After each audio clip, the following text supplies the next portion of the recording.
माहारिनि जि दाबिफोर जि लुबैनाय हास्थायनाय जि थांखिफोर दङ बे थांखि बा दाबिफोरखौ मोनफ्रोमबो समाव माहारिनि जि दाबिफोर जि लुबैनाय हास्थायनाय जि थांखिफोर दङ बे थांखि बा दाबिफोरखौ मोनफ्रोमबो समाव भारत सरकार आसाम सरकार बायदिसिना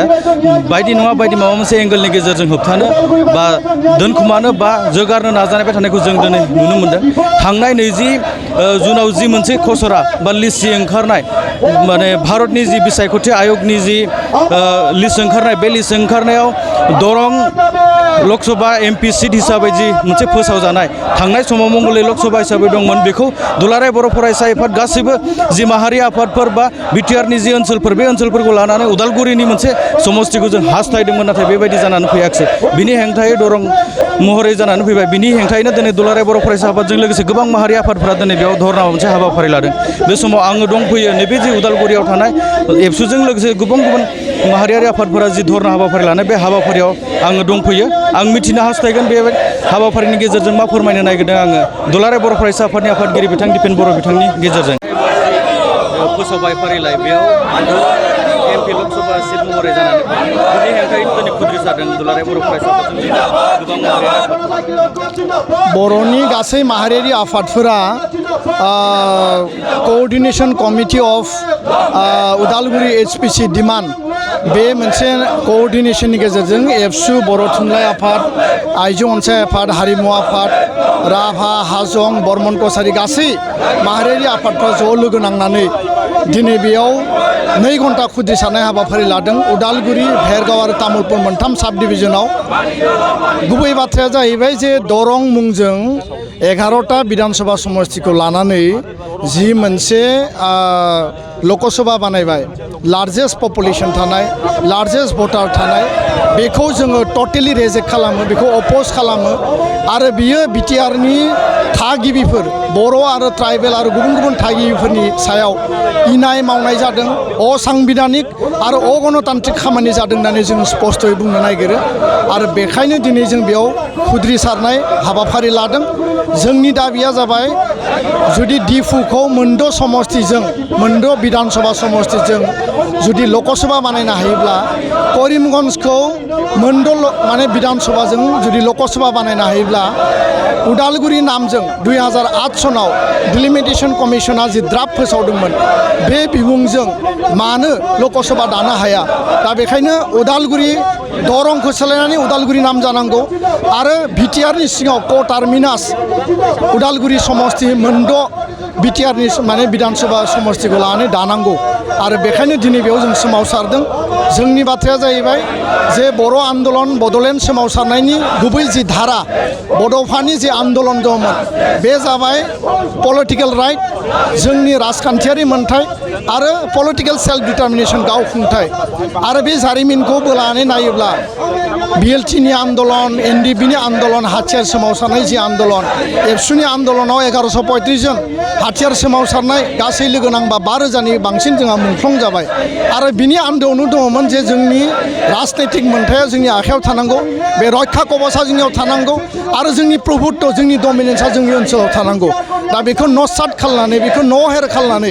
बेखौ गाफ्लेनानै जि मोनसे जोंखौ जाबसिननानै होनो नागिरदों बिनि सायाव जोङो दिनै प्रटेस्ट खालामदों आरो 3 तारिखआव धरना आरो रेलि हाबाफारि जागोन समष्टि पर्यायाव इलेक्शन कमिशन अफ इन्डियानो मेमरेन्डाम हरनाय जागोन आरो इलेक्शन कमिशन अफ इन्डियाखौ थोंजोङै लोगो हमनानै जोंनि बाथ्राखौ जोंनि खुद्रिनायखौ जोंनि ग्रिभेन्सेसखौ जोङो होगोन। गोजोन्थों।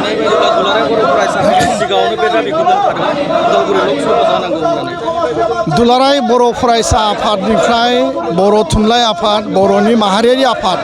आरो लोगोसे आंनि मिथिनायाव जेला 26 मार्च आरो 28 मार्चआव election commission of India Radisson Blu गुवाहाटीयाव फैदोंमोन बे समाव UPPL आरो BPF बिटिआरनि आनसलिक राजनैतिक दल बिथांमोनाबो उदालगुरि समष्टि जानांगौ होननानै मेमरेन्डाम होदों किन्तु बेखौ आन्दोआव लाखिनानै बेखौ गैया खालामनानै 6 शिड्युल आरो नन 6 शिड्युल मोनसे मिक्स खालामनानै जोंखौ दिनै मालायजों बोनजाबनानै जोंनि राजनैतिक अधिकारखौ खर्ब खालामनो नागिरनायखौ जोङो गनायाखै आरो बेनिफ्राय जोंखौ बन्चित खालामनो नागिरदों। दा बेखायनो आं खावलायगोन जे बयबो माहारिनि मोनफ्रोमबो आफाद मोनफ्रोमबो राजनैतिक दला बिनि सायाव आवाज आवाज दैखांनांगौ मेम'रेन्डाम होनांगौ आरो होमबासो जोंनि अधिकारखौ जों मोनगोन आं बे बाथ्राखौ बुंबाय इयुननि थांखिया माबायदि बिनि सायाव जुदि भारतनि सेक्रेटारि एबा जुदि मानियाब्ला गनायाब्ला गणतान्त्रिक देशआव गणतान्त्रिक पन्थानि गेजेरजों सोमावसारनाय जागोन एजाइटेसन जागोन शान्तिपूर्ण आन्दलन जागोन प्रटेस्ट जागोन रेलि जागोन आरो जों मेम'रेन्डाम साबमिट खालामगोन इलेक्शन कमिशन अफ इन्डियाखौ जों कुइसन खालामगोन प्रश्न खालामगोन जे मा कारनाव बबे जुक्तियाव सिक्स सिडुलनि धाराखौ नसाद खालामनानै सिक्स सिडुलनि स्पिरिटखौ भंग खालामनानै नोंथांमोना नन सिक्स सिडुलजों मिक्स खालामनानै जि माने लकसभा दाखो बिनि सायाव जों प्रश्न खालामगोन आरो बेखायनो जोंनि मुभमेन्टआ कन्टिनिउ जागोन आरो जेब्लासिम बियो सल्युसन जाया जों बिनि थाखाय फाइट खालामलांबाय थागोन गोजोन्थों थाखो जिसेआव मुं थिसननो हांखुर जानाय फरायसाफोरनि थाखाय मोनसे गोनां फोसावथाय रौता नर्थ इस्ट पाब्लिक फरायसालिया नोंथांमोननो मोनसे गोजोनथाव खौरां लाबोदों